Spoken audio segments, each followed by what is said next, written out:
Uma boa parte da manhã eu conversei com vários parlamentares do centro e o clima é de irritação com a ausência de Hugo Motta aqui na capital federal. Entre os deputados, a avaliação, e eu repito, que se Hugo Motta fosse o diretor de uma agência, de um banco, ele já teria sido exonerado, porque o entendimento é o seguinte: se tivesse ocorrendo uma crise no banco hoje e Hugo Motta estivesse no interior, longe da sua sede, inaugurando agências, ele deveria ser exonerado, porque essa não é a conduta de um líder. Foi o que eu vi de cerca de 4 parlamentares ligados ao centro hoje no Congresso Nacional. Então, existe uma forte cobrança, porque houve um amplo apoio para Hugo Motta na campanha para se eleger e se tornar o sucessor de Arthur Lira, e alguns dizem que, com todas as diferenças que eles tinham com Arthur Lira, isso jamais iria acontecer, porque Arthur Lira estaria na frente, enfrentando todas as consequências e se posicionando, e não se omitindo, como Hugo Motta está fazendo nessas últimas semanas em relação a essas ações envolvendo o Congresso Nacional e também o enfrentamento com o Supremo Tribunal Federal. O deputado Altineu Cortes disse que vai colocar em votação a anistia se Hugo Motta estiver ausente. E aí eu fui perguntar se esse movimento é visto como um jeito de fato, colocar em votação. O que eu ouvi foi o seguinte: isso é um cenário. É importante, como em um jogo de futebol, se criar uma falta. Então é importante, independente ou não, se vai conseguir a falta, é importante se lançar neste cenário. Eles acreditam que Altineu vai conseguir sinalizar e colocar em votação a anistia. A conferir, Márcia Dantas, uma terça-feira que aparentemente um dia que não vai ter fim. A gente vai até o arroz secar hoje, viu? Você vai, viu? Vou te acompanhar depois do 3 em 1. Eu vou já pra casa. Brincadeira, mas eu fico acompanhando tudo nas redes sociais, Bruno. Eu também fiquei viciada já, igual você, assim, só no celularzinho. Então não tem como, a gente trabalha com isso, fica 24 horas sempre ligado, viu? Obrigada de novo pela sua participação. Amanhã, Bruno Pinheiro volta com a gente em tempo real. Agora vamos analisar esse bastidor que o Bruno trouxe sobre Hugo Motta com os nossos comentaristas, o João e o Renato, começando pelo João. João, você acredita que Hugo Motta perde apoio ao sair um pouco do centrão ali e está se alinhando cada vez mais para o lado do governo? Como é que fica a situação dele por lá?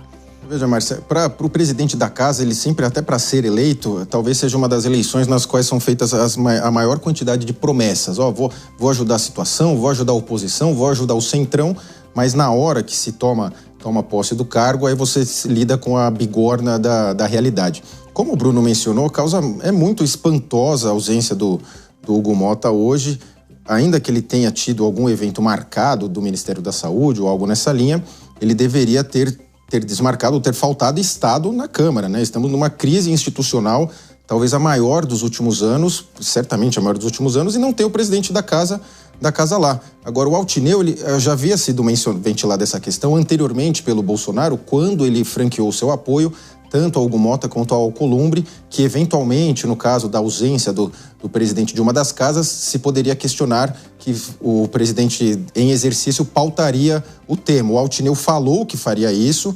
vamos aguardar, porque em tese, se o Hugo Motta não está lá, ele poderia fazê-lo, inclusive agora, teoricamente.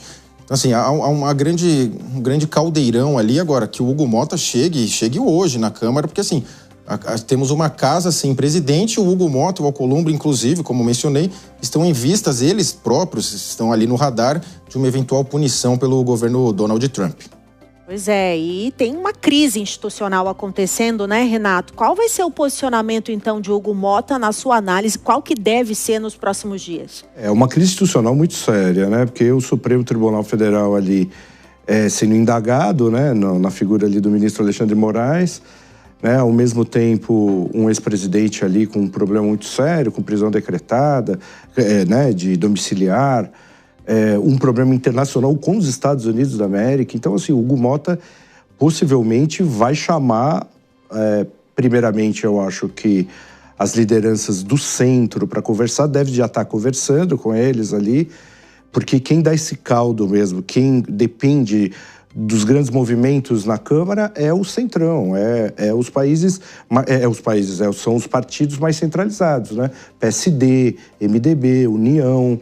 né? O próprio PSDB também, em parte, que já perdeu força, mas ainda tem uma certa força. O PP, que é muito forte, que é o partido dele. Então, assim, eu acho que eles vão conversar ali, vão tratar entre eles para ver qual é a melhor estratégia. Eu acho que eles vão tentar fazer com que desça os ânimos. Eu acho muito difícil descer os ânimos, porque a prisão de Bolsonaro foi decretada. Então, eles vão ter que chamar ali, primeiramente, a oposição para conversar, vamos parar com esse negócio de acampamento, pelo amor de Deus, vamos ver, vamos voltar. Eles devem estar correndo ali para sentir o termômetro nas redes sociais e em pesquisas rápidas de tracking, para entender o que o eleitor tá pensando, mas ao mesmo tempo a gente já viu ali que está 50%, 50%. A questão do impeachment do ministro Alexandre de Moraes deve ultrapassar os 50%, não deve ser o mesmo número da questão da prisão do Bolsonaro. Então, eles sabem disso, mas o movimento é muito grande e depende principalmente do Senado. Então, o Senado ali, que o governo tem um controle maior, talvez consiga ali jogar essa decisão mais para frente. Eu acho que a tendência é empurrar e tentar embolar isso. Para o Centrão não é bom. Isso é bom para os dois, tanto para a situação como para a oposição. Essa briga, essa coisa, a gente já está polarizando para 26, que parece que é o interesse ali de Bolsonaro e de Lula, né? Mas me parece que a opinião pública está um pouco desgastada, Renato, dessa situação de polarização no país. E você está falando que vão empurrar.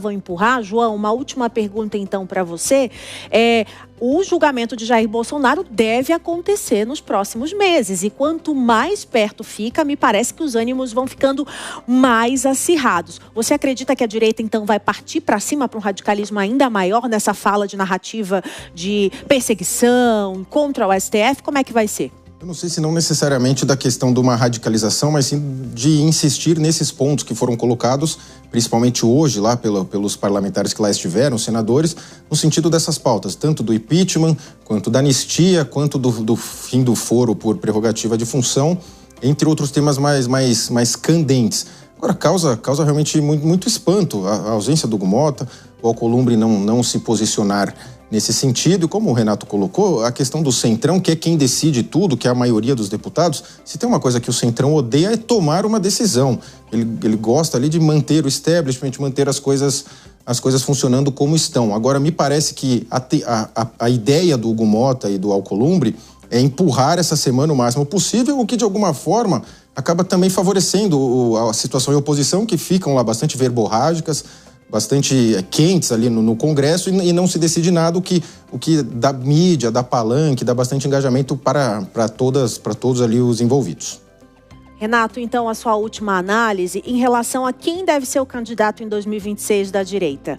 Nossa, isso daí é a grande pergunta. Só que, assim, existe um grande segredo, que é a questão da família Bolsonaro, né? E daí, por isso, os governadores tentando agradar Bolsonaro a todo momento, falar, olha, eu conto com você porque Bolsonaro é o grande cabo eleitoral da direita, ok? Então, ali, se ele conseguir recuar, se ele se sentir seguro ali com algum dos governadores, algum desses governadores, principalmente Tarcísio de Freitas, que aparece ali, mas também pode ser Ratinho Júnior ou Caiado, ok?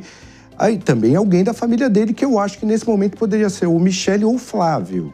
Não acho que o Eduardo... Eu acho que o Eduardo, a partir de agora, ele tem problemas sérios, a rejeição deve estar aumentado, e daí fica muito complicado, porque daí fica muito acirrado. Então, depende muito da decisão de Bolsonaro e de como, vou abrir mão da minha família, aí ruma para um desses governadores. Se não, alguns governadores podem sair contra a família Bolsonaro, mas outros não. Eu não vejo Tarcísio de Freitas candidato contra a família Bolsonaro. Aí possivelmente teríamos Ratinho e Caiado aí.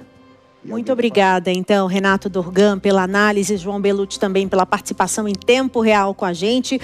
3h59. Vamos ver o resultado da nossa enquete. Se você acredita que essas novas medidas anunciadas pelo Supremo Tribunal Federal pioram a relação entre Brasil e Estados Unidos, 11% acreditam que não. Mas 88% dizem que sim, que pioram a nossa relação diplomática com o governo americano. Então, obrigada pela sua participação comigo, obrigada pela audiência também aqui direto de São Paulo. Amanhã a gente volta 2h da tarde em tempo real, ao vivo, aqui na Jovem Pan News.